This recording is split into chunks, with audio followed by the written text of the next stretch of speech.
On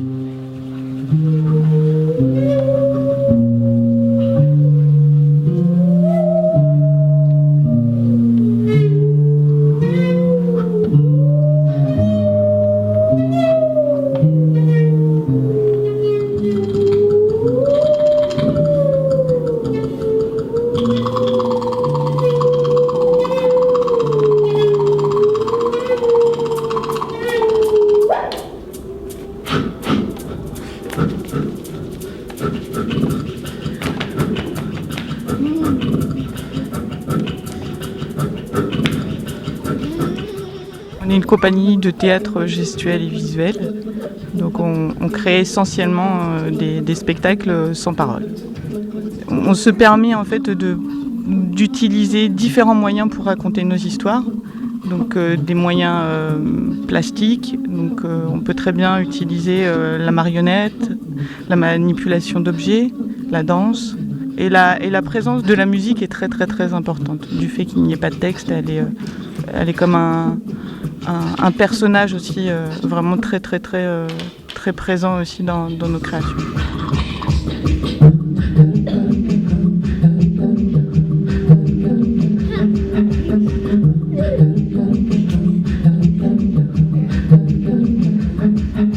Donc on est venu avec le diptyque Sur les pas de Petit Chaperon Rouge. Donc on a deux versions, une qui s'appelle À petits pas dans le bois, c'est un spectacle tout public à partir de 2 ans qui raconte l'histoire de Chaperon Rouge, une de versions un petit peu adaptée à notre façon, plus liée avec l'histoire qu'on peut trouver dans le livre. Parce que c'est aussi les plus petites, donc à un moment donné, il faut faire attention de ne pas aller trop loin dans les métaphores. On essaie de suivre quand même l'histoire. Et un peu plus loin dans les bois, qui tout public à partir de 6 ans. Là, on parle plus sur la part sombre du conte. Voilà, la part sombre du conte, tout simplement, le maire qui envoie son enfant dans la forêt, qu'elle sait très bien qu'il y a le loup. Donc le petite fille part et en gros, pendant le spectacle, elle grandit.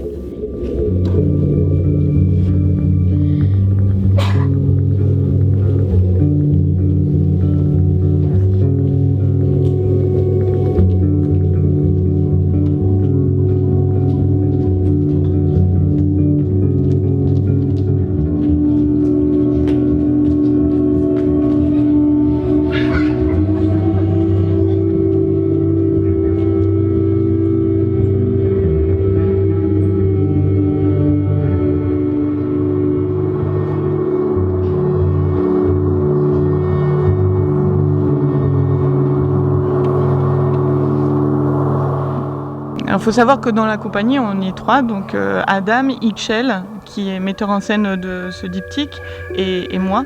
Et on est à la fois comédien et metteur en scène. Et donc on tourne. Vraiment, les prémices de l'histoire, c'est qu'un jour, en vide-grenier, elle a retrouvé une marotte, une marionnette à gaine, où d'un côté, c'était le petit chaperon rouge. Quand vous la retourniez de dos, c'était la grand-mère. Et quand vous retourniez complètement la gaine, il y avait le loup.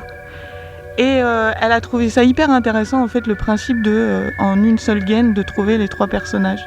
Et elle a voulu aussi travailler sur tout ce qui était le tissu, la matière, de comment transformer les choses très rapidement avec de la matière, et aussi de faire ces va-et-vient entre le symbolique et le réel. Enfin voilà, un personnage qui joue vraiment un petit chaperon rouge et tout à coup qui devient la boule.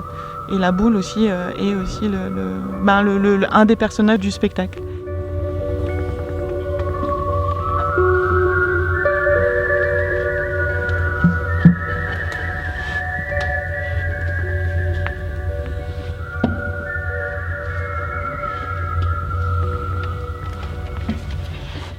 Un de nos leitmotifs, c'est de créer du spectacle tout public et que les adultes ainsi que les enfants prennent part au spectacle.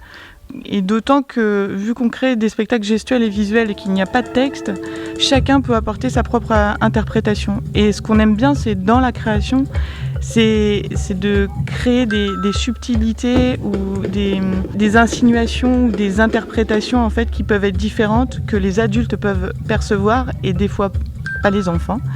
Et des fois, ils ont aussi des interprétations communes. Mais c'est ça qu'on aime bien. Kelle scegliete le bevine c'era?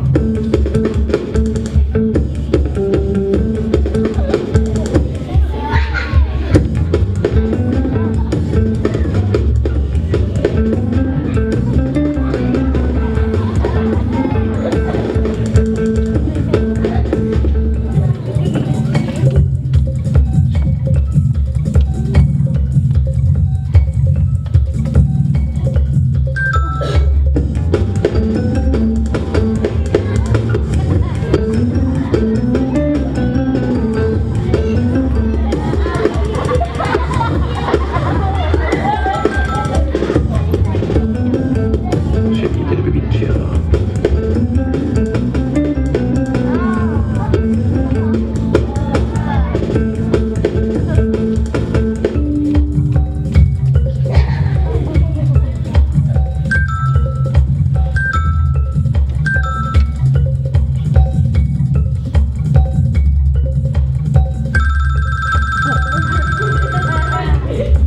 Kelle scegliete le bevine c'era?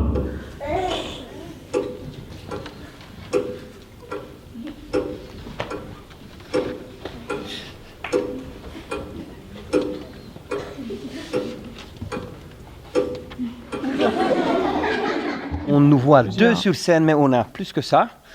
Sur scène, on est 4 quand même. Un régisseur lumière et un régisseur plateau. Voilà. Donc ça veut dire aussi qu'on a, dans l'histoire, on a fait des micro-transformations pour aussi intégrer ces personnages-là qui peuvent être les bûcherons, les loups qui apparaissent un petit peu, qui rôdent dans le coin. Et qui, bon, quand il faut, il appuie sur l'ordinateur pour que la lumière parte. Mais en fait, ça nécessite vraiment quasi une chorégraphie ensemble. Je fais ça, quelqu'un fait une autre chose et c'est comme ça, tout au long de 50 minutes, il y a toujours quelque chose à faire.